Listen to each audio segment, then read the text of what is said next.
Hi guys, this is Advocate Rukhsar Ahmed and welcome to my channel Learn Law. Friends, जिन लोगों के loan default होते हैं और वो लोन चाहे आपका क्रेडिट कार्ड के ड्यूज हैं, आपका पर्सनल लोन है, बिजनेस लोन है या आपने लोन अगेंस्ट प्रॉपर्टी या होम लोन,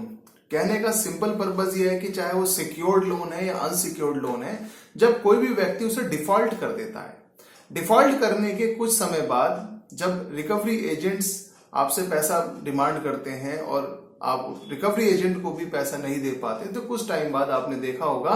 कि बहुत सारे बोरोवर्स के पास बैंक की तरफ से लीगल नोटिस आता है। ये लीगल नोटिस क्या होता है? ये एडवोकेट की तरफ से, जो एडवोकेट बैंक के पैनल पर काम करते हैं या बैंक के लिए अपनी सर्विसेज देते हैं, वो बैंक के ब्याह पर बोरोवर को एक लीगल नोटिस सर्व करते हैं। इस लीगल नोटिस में आपका नाम, पता, एड्रेस होता है, आपके लोन की पूरी डिटेल होती है कि आपने इतना लोन इस तारीख में बैंक से लिया था, जिसकी इतनी ईएमआई आपने पे की है और अब इतना अमाउंट आपका टिल डेट ड्यू है, जिस पर इतना इंटरेस्ट आपका है। कुछ उसमें पेनल्टीज का भी जिक्र होता है और जो उस लीगल नोटिस की ड्राफ्टिंग की एक फीस होती है, वो भी एडवोकेट उसमें एड ऑन करके आपको एक फुल एंड फाइनल अमाउंट बताते हैं कि अब आपको इतना पैसा हमें पे करना है। अगर आपने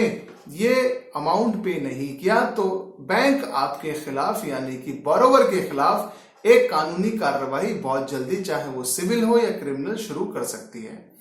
फ्रेंड, जब कभी लीगल नोटिस आपके पास आता है तो ये ध्यान रखिए कि लीगल नोटिस जरूरी नहीं है कि वो बाई पोस्ट आपके पास आए। अक्सर legal notice speed post, registered post, courier के थ्रू आते हैं और अब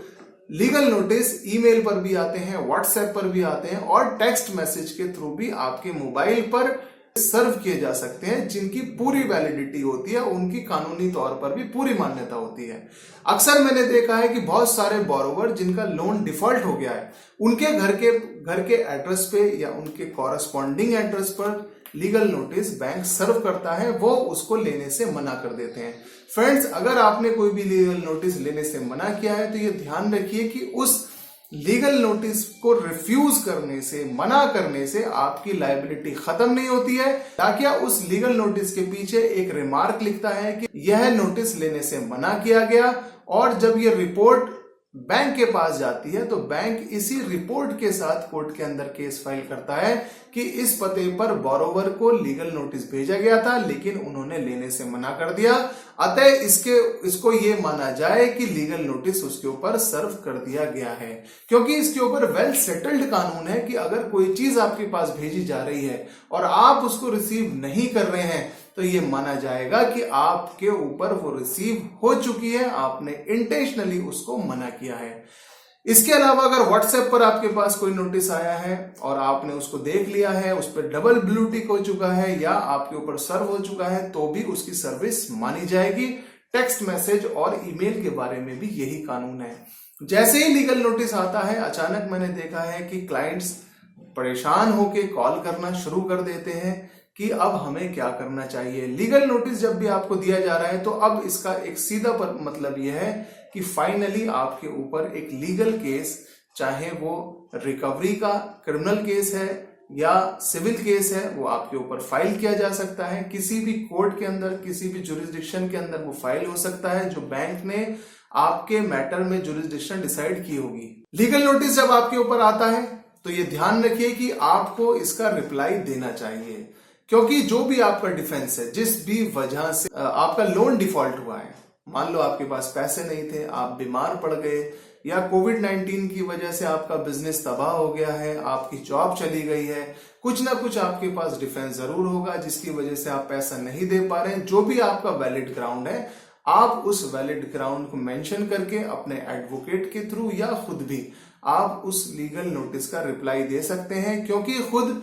लीगल नोटिस का रिप्लाई बनाना एक आम इंसान को नहीं पता होता कि कानूनी प्रावधान किस तरह से कानूनी भाषा में पेश किए जाते हैं। इसलिए बेहतर है कि आप किसी भी एडवोकेट को वहां पर कांटेक्ट करें और उस लीगल नोटिस का रिप्लाई दें। इसके अलावा जो भी लीगल नोटिस आपके पास आता है,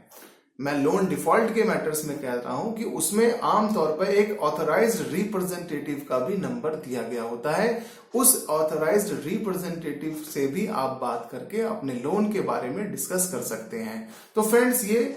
लोन से जुड़ा हुआ जब आपके ऊपर कानूनी नोटिस, लीगल नोटिस भेजा जाता है तो उसके ये कुछ कानून है, कुछ प्रावधान है। इसके अलावा भी अगर कोई ऐसा क्वेश्चन है जो लीगल नोटिस, लोन से जुड़ा हुआ है और अभी भी वो आपके माइंड में स्ट्राइक कर रहा है, वो अनआंसरेबल है, तो आप उसको मुझसे पूछ सकते हैं ताकि मैं आपको टाइमली उसका रिप्लाई कर सकूं। लास्ट में मेरी आपसे रिक्वेस्ट है, अगर आपको मेरी ये वीडियो अच्छी लगी हो तो प्लीज इसे लाइक करें, शेयर करें और मेरे चैनल को सब्सक्राइब करें। Thank you.